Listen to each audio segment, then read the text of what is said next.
memories of yesteryear, because again, yesterday's memories soon enough will be down the road, and we'll be trying to remember how things were in 2011. So again, we invite everybody to share their memories of the Seacliff Library. The focus of this first event, we're going to try to have the memories of the library. If you don't have particular memories of the library, then feel free to just share away, because I'm not going to be a taskmaster, mistress over this. We are recording this, and we're going to try to get this up on YouTube, on Facebook. I'll let you all know if we do manage to do this. I'll give you all a buzz so that you can see it.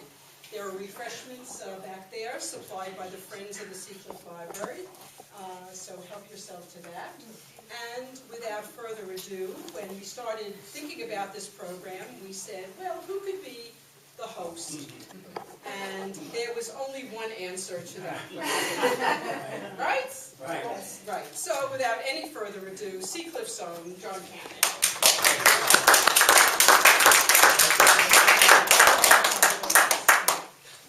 Thank you, Arlene, and thank you, ladies and gentlemen. And this truly is a wonderful gathering to reminisce and to recall our enchanted square mile. And as Arlene has said, we are hopeful that this will be the first in a series, so that we have our own oral history project of Seacliff, and we can record the memories that we have about our village. And as you know, we're hoping today that the focus will be this library, but we certainly are open to whatever your memories might be. And I got to thinking, now I realize that there are some people in the room who have been in the village longer than I, but I was looking at a short-lived Long Island magazine called Paumanok, which of course is the Indian name for Long Island. And this was an issue from August 1973, and my father had written an article about Seacliff titled Gingerbread on the Sound. And it opens, Seacliff, one word or two. That in Jersey, Long Island, never heard of it. And it goes on to describe our village with some photographs from the past and also from 1973. I thought people might get a kick out of this. There's a photograph of Sam Rath. I'm sure people remember Sam and Avi and Ike, and of course the stores, the liquor store and the candy store. And the dust. And the dust, yes, there was some dust there. They rest in peace. His mother. Yeah. And there's an ad from McCreight Realty for Seacliff called the Cape Cod of the North Shore. And next to that is an ad for the unusual ... Harrians, which I'm sure people remember very well, circa 1973. And also the hairstylist Vern on Seacliff Avenue.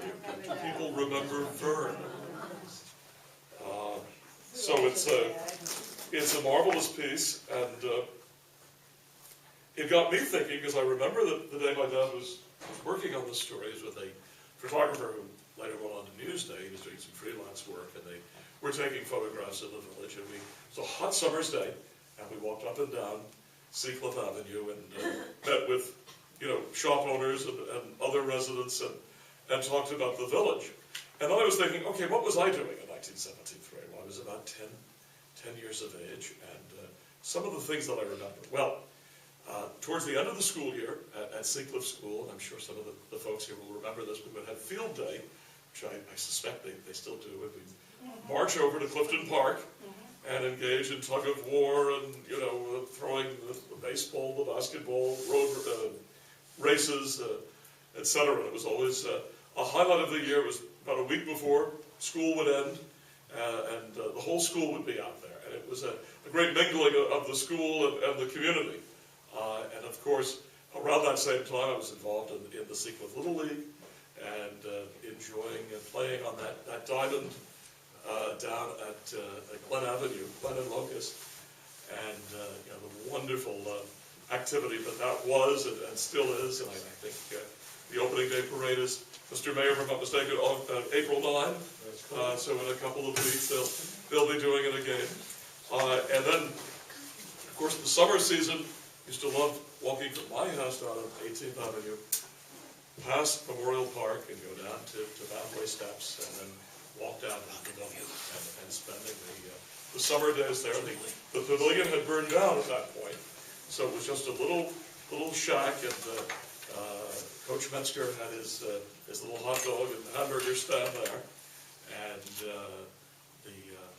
but enjoying the beach and enjoying the summer as generations of Sickliffians have. So those are some of my memories from that period. I'm wearing a button which I think was circa 1973.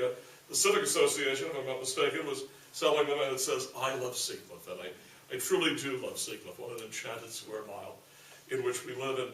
Such a rich history, and I think it's appropriate that, as Arlene was saying, we do want to talk about the library, because in many ways, our civic life began here, and I'll explain what I mean by that.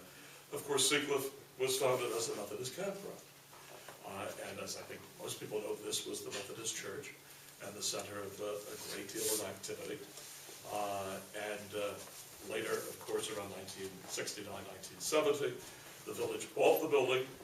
The Methodist Church, of course, was built in its present structure at Carpenter and Downing, and the village offices moved in here, and of course the library. So maybe it's very appropriate that we begin with a particular focus on the library today, but we're happy to discuss whatever your memories of life in Seacliff are, and this is a wonderful way to put on film what we recall of life in this square mile. So, Dean Shroyd, would you like to come up and begin? No, I don't want. I just want to give the picture, and everybody look at the picture and tell me where it's in secret.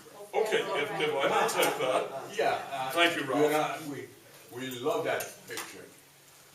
Oh my goodness! Now this is going way back. Well, of course. But and we're going to pass it around. Dean, don't tell me whether I'm correct or not, because I want people to see it. I think this is over at West Street, near the junior high, or the middle school now. Don't say, Dean. That's my guess. That's what it looks like. I'm not going to say. Chaz would know. Okay. He will tell us. So Chiz might know, but who would like to come up and share some memories of life in Seacliff through the decades? And I know we've got some marvelous memories here. Cynthia, would you come up and give us some memories? Right. Cynthia Johnson, ladies and gentlemen. We moved to Woodridge Lane in 1958. My parents, mom and dad, and myself and my two very young daughters moved here. And I thought the most fascinating thing, well, of course, we were at the bottom of the hill on Woodridge Lane, and you had to take the car. And if it snowed, you had to walk home because you had to leave the car on Downing Avenue, and walk up the hill, and walk down the hill, and you came home, you were all wet, and Mother said, "Why are your feet wet?"